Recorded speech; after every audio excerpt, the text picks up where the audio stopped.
ಮಂಗಳವಾರ ಸಂಸತ್ತಿನಲ್ಲಿ ವಿರೋಧ ಪಕ್ಷಗಳ ಗದ್ದಲ ಮುಂದುವರೆದಿದೆ. ಲೋಕಸಭೆ ಮತ್ತು ರಾಜ್ಯಸಭೆ ಎರಡೂ ಸದನಗಳ ಕಲಾಪಗಳನ್ನು ಆರಂಭವಾದ ಕೆಲವೇ ನಿಮಿಷಗಳಲ್ಲಿ ಮುಂದೂಡಲಾಯಿತು.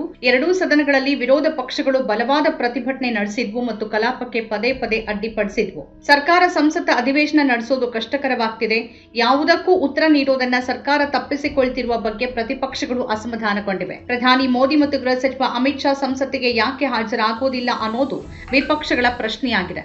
ಮಂಗಳವಾರವೂ ಲೋಕಸಭೆಯಲ್ಲಿ ಮತ್ತು ವಿಶೇಷವಾಗಿ ರಾಜ್ಯಸಭೆಯಲ್ಲಿ ತೀವ್ರ ಗದ್ದಲ ಉಂಟಾಯಿತು.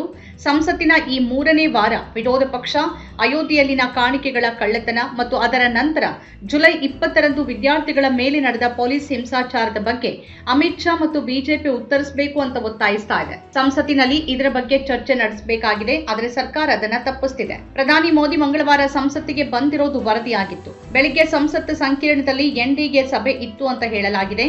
ಸಭೆಯಲ್ಲಿ ಮೋದಿ ಅಮಿತ್ ಶಾ ಕೂಡ ಇದ್ದರು ಎನ್ನಲಾಗಿದೆ. ಅಂದ್ರೆ ಮೋದಿ ಸಂಸತ್ ಭವನಕ್ಕೆ ಬರ್ತಾರೆ, ಆದರೆ ಸಂಸತ್ತಿನ ಕಲಾಪಕ್ಕೆ ಬರೋದಿಲ್ಲ. ಅಮಿತ್ ಶಾ ಕೂಡ ಅದನ್ನೇ ಮಾಡ್ತಿದ್ದಾರೆ. ಮಲ್ಲಿಕಾರ್ಜುನ್ ಖರ್ಗೆ ಈ ವಿಷಯವನ್ನ ಎತ್ತಿ ಆಕ್ರಮಣಕಾರಿಯಾಗಿ ಮಾತಾಡಿದ್ರು. ಇಡಿ ಎಲ್ಲಿದೆ, ಆದಾಯ ತೆರಿಗೆ ಇಲಾಖೆ ಎಲ್ಲಿದೆ, ಸಿಬಿಐ ಎಲ್ಲಿದೆ, ನಿಧಿ ದುರುಪಯೋಗ ಪ್ರಕರಣವನ್ನ ಈಗ ಆ ಎಲ್ಲ ಸಂಸ್ಥೆಗಳು ಯಾಕೆ ತನಿಖೆ ಮಾಡ್ತಿಲ್ಲ ಅಂತ ಪ್ರಶ್ನೆ ಮಾಡಿದ್ರು. ಪರಿಸ್ಥಿತಿ ಎಷ್ಟರ ಮಟ್ಟಿಗೆ ತಲುಪಿದೆ ಅಂತಂದ್ರೆ ಸರ್ಕಾರದ ಪರವಾಗಿ ಮಂಡಿಸಲಾಗ್ತಿರುವ ವಾದಗಳು ಹಾಸ್ಯಾಸ್ಪದವಾಗಿವೆ. ರಾಮನನ್ನ ಅವಮಾನಿಸಿದ್ದಕ್ಕಾಗಿ ಮೊದಲು ಕ್ಷಮೆ ಯಾಚಿಸಬೇಕು ಅಂತ ಅದು ಹೇಳ್ತಿದೆ. ಈ ವಿಷಯದಲ್ಲಿ ಉತ್ತರಗಳನ್ನ ಕೇಳುವ ಹಕ್ಕು ಸಮಾಜವಾದಿ ಪಕ್ಷ ಮತ್ತು ಕಾಂಗ್ರೆಸ್ಗೆ ಇಲ್ಲ ಅನ್ನೋ ವಾದ ಮಾಡ್ತಿದೆ. ರಾಮ ಜನ್ಮಭೂಮಿ ತೀರ್ಥ ಕ್ಷೇತ್ರ ಟ್ರಸ್ಟ್ ಮತ್ತು ಅದರ ಅಮೂಲ್ಯವಾದ ಉಡುಗೊರೆಗಳು, ನಗದು, ಭೂ ಖರೀದಿ ಮತ್ತು ನಿರ್ವಹಣೆ ಬಗ್ಗೆ ಗಂಭೀರ ಆರೋಪಗಳು ಹೊರಬಿದ್ದಿವೆ. ಇದು ಲಕ್ಷಾಂತರ ಭಕ್ತರ ನಂಬಿಕೆಯ ವಿಷಯವಾಗಿದೆ. ಈ ಟ್ರಸ್ಟ್ ಅನ್ನ ಕೇಂದ್ರ ಸರ್ಕಾರ ರಚಿಸಿದೆ. ಪ್ರಧಾನಿಯೇ ಸಂಸತ್ತಿನಲ್ಲಿ ಟ್ರಸ್ಟ್ ರಚನೆಯನ್ನ ಘೋಷಣೆ ಮಾಡಿದ್ರು ಮತ್ತು ಸರ್ಕಾರ 70 ಎಕರೆಗೂ ಹೆಚ್ಚು ಭೂಮಿಯನ್ನ ಟ್ರಸ್ಟ್ಗೆ ಹಸ್ತಾಂತರಿಸಿತು.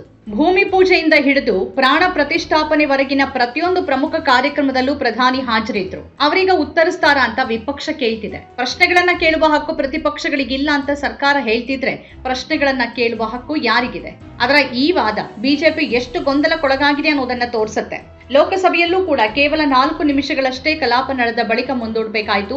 ವಿರೋಧ ಪಕ್ಷ ಅಮಿತ್ ಶಾ ವಿರುದ್ಧ ದೂರ್ತ ಅವರು ಸಂಸತ್ತಿಗೆ ಯಾಕೆ ಬರ್ತಿಲ್ಲ ಅಂತ ಕೇಳ್ತಾ ಇತ್ತು. ಲೋಕಸಭೆಯಲ್ಲಿ ಮತ್ತು ಹೊರಗೆ ಕೂಡ ವಿರೋಧ ಪಕ್ಷ ಗದ್ದಲ ಸೃಷ್ಟಿ ಮಾಡಿತು ಮತ್ತು ಕಲಾಪವನ್ನ ನೇರವಾಗಿ ಮಧ್ಯಾಹ್ನ 2 ಗಂಟೆಗೆ ಮುಂದೂಡಲಾಯಿತು. ಈ ಇಡೀ ಅಧಿವೇಶನದಲ್ಲಿ ಸರ್ಕಾರದ ಸದನ ನಿರ್ವಹಣೆ ಎಷ್ಟು ಕಳಪೆಯಾಗಿದೆ ಅನ್ನೋದನ್ನ ಇದು ತೋರಿಸುತ್ತೆ.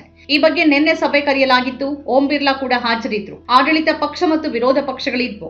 ನಾವು ಸಂಸತ್ತಿನ ಹೊರಗೆ ಮತ್ತು ಒಳಗೆ ಹೇಳ್ತಿರುವ ಅದೇ ವಿಷಯವನ್ನ ಸಭೆಯಲ್ಲಿ ಹೇಳಿದ್ದೇವೆ. ಪೇಪರ್ ಸೋರಿಕೆ ವಿಷಯದ ಕುರಿತು ಮಸೂದೆ ಅಂಗೀಕರಿಸೋಕೆ ಚರ್ಚೆ ನಡೆಸಬಹುದಾದ್ರೆ ರಾಮ ಮಂದಿರ ವಿಷಯದ ಕುರಿತು ಯಾಕೆ ಚರ್ಚೆ ನಡೆಸಬಾರದು ಅಂತ ಕಾಂಗ್ರೆಸ್ ನಾಯಕ ಗೌರವ್ ಗೊಗೋಯ್ ಕೇಳಿದ್ರು. ವಿಪಕ್ಷ ಸಂಸತ್ತಿನ ಒಳಗೆ ಮತ್ತು ಹೊರಗೆ ಸಂಪೂರ್ಣ ಆಕ್ರಮಣಶೀಲತೆ ಪ್ರದರ್ಶಿಸ್ತಾ ಇದೆ. ವಿರೋಧ ಪಕ್ಷದ ಯೋಜನೆ ಕೆಲಸ ಮಾಡ್ತಿದೆ, ಆದ್ರೆ ಆಡಳಿತ ಪಕ್ಷದ ಯೋಜನೆ ಕೆಲಸ ಮಾಡ್ತಿಲ್ಲ. ಅಥವಾ ಬಹುಶಃ ಗದ್ದಲದ ನೆಪದಲ್ಲಿ ಸಂಸತ್ತಿನ ಅಧಿವೇಶನ ರದ್ದುಗೊಳಿಸೋದು ಸರ್ಕಾರದ ಯೋಜನೆ ಆಗಿರ್ಬೋದು.